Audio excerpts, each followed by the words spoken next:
আসসালামু আলাইকুম ওয়া রাহমাতুল্লাহি ওয়া বারাকাতুহু। নাহমাদুহু ওয়া নুসাল্লি আলা রাসূলিহিল কারীম, আম্মা বা'দ। ফাআউযু বিল্লাহি মিনাশ শাইতানির রাজীম। বিসমিল্লাহির রাহমানির রাহিম। কুতিবা আলাইকুমুস সিয়াম কামা কুতিবা আলাল লাযীনা মিন ক্বাবলিকুম লাআল্লাকুম তাত্তাকুন। ওয়া ক্বালা রাসূলুল্লাহি সাল্লাল্লাহু আলাইহি ওয়াসাল্লাম, ইয়া আইয়ুহান নাস ক্বাদ আযলামাকুম শাহরুন মুবারাকুন। সাদাকাল্লাহুল আযীম।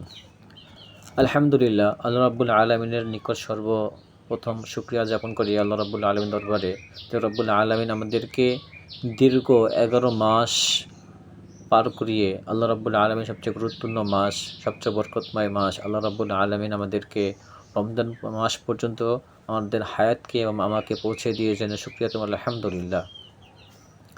আমাদের শাবান মাস শেষ হয়ে গিয়েছে, এখন রমজান মাস চলতেছে, প্রথম রমজান চলতেছে। আল্লাহ রাব্বুল আলামিন আমাদেরকে রোজা রাখার তৌফিক দান করেছেন। শুকরিয়া তুমি আলহামদুলিল্লাহ।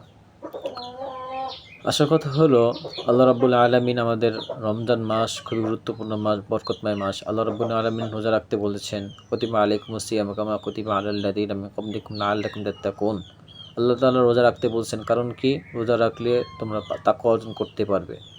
আল্লাহ রাসূল সাল্লাল্লাহু আলাইহি সাল্লাম, হাদিস শরীফে এরকম বহু হাদিস রয়েছে যেখানে আল্লাহ রাসূল সাল্লাল্লাহু আলাইহি সাল্লাম রোজা রাখতে খুবই গুরুত্ব দিয়েছেন। কারণ কি? রোজা রাখার মধ্যে অনেক বরকত রয়েছে, অনেক সওয়াব রয়েছে।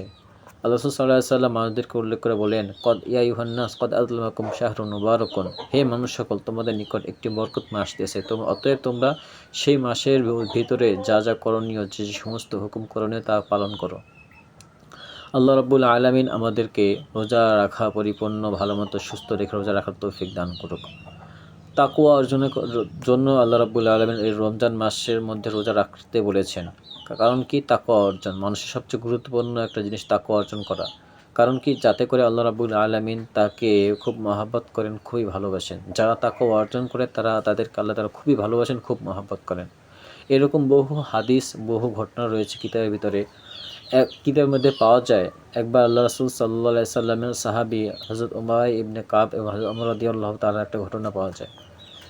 একবার উবাই ইবনে কাব রাদিয়াল্লাহু তাআলা আনহু হযরত ওমর রাদিয়াল্লাহু তাআলা আনহু বলতেছেন, হে আমিরুল মুমিনিন, আপনি কি জানেন তাকওয়া কি? তখন হযরত ওমর রাদিয়াল্লাহু তাআলা আনহু জিজ্ঞাসা করলেন যে, তাকওয়া কি? তুমি একটু বলো, ব্যাখ্যা বলো। তখন হযরত উবাই ইবনে কাব রাদিয়াল্লাহু তাআলা আনহু তাকওয়ার ব্যাখ্যার অনুরোধে তিনি বললেন, হে আমিরুল মুমিনিন, আপনি কি কখনো কাঁটাযুক্ত পথে চলেছেন? তখন আমিরুল মুমিনিন বললেন, হ্যাঁ, আমি চলেছি। তখন উবাই ইবনে কাব রাদিয়াল্লাহু তাআলা আনহু বললেন, তখন আপনি কি করেছেন? তখন ওমর রাদিয়াল্লাহু তাআলা আনহু বলছেন, যখন আমি কাঁটাযুক্ত পথে চলেছি, তখন আমি এত সতর্কতার সাথে চলেছি যাতে করে আমার শরীরে কাঁটা না লাগে এবং আমার কাপড় না ছিঁড়ে যায়, আমার শরীর থেকে রক্তক্ষরণ না হয়। তখন হযরত উবাই ইবনে কাব রাদিয়াল্লাহু তাআলা আনহু বললেন যে, এটা হলো তাকওয়ার পথ, এটা হলো তাকওয়া। যাতে করে মানুষ এই জীবনে যে সমস্ত কাজ করবে, আল্লাহ তাআলা এই জীবনকে আমানত স্বরূপ রেখেছেন, যাতে করে এই জীবনের ভিতরে মানুষ কখনো গুনাহ না করে, গুনাহ বাদে আল্লাহ রাব্বুল আলামিনকে ভয় করে, আল্লাহ রাব্বুল আলামিনের হুকুম মান্য করে, হুকুম পালন করে। এটাকে বলা হয় তাকওয়া, অর্থাৎ গুনাহ ছেড়ে দেওয়া। এজন্য আমাদের এই রমজান মাসে তাকওয়া অর্জন করতে হবে। যে বেশি বেশি তাকওয়া অর্জন করে, আল্লাহ রাব্বুল আলামিন তাকে বরকত বাড়িয়ে দিবেন, তাকে সওয়াব দান করবেন, তাকে বেহেশতে নসিব করবেন, তার রিজিক বৃদ্ধি করে দিবেন। এরকম বহু বৈশিষ্ট্য রয়েছে তারা তাকওয়া অর্জন করবে। আল্লাহ রাব্বুল আলামিন আমাদেরকে বেশি থেকে বেশি তাকওয়া অর্জন করার তৌফিক দান করুক। এবং সামনে যত রোজা রয়েছে, 30 রোজা হোক, 29 রোজা হোক, আল্লাহ রাব্বুল আলামিন আমাদেরকে পরিপূর্ণ 30 রোজা সুস্থ রেখে, ভালো রেখে, পরিপূর্ণ রোজাগুলো আমল করার, পালন করার তৌফিক দান করুক। ওয়া মা আলাইনা ইল্লাল বালাগ। আসসালামু আলাইকুম ওয়া রাহমাতুল্লাহি ওয়া বারাকাতুহু।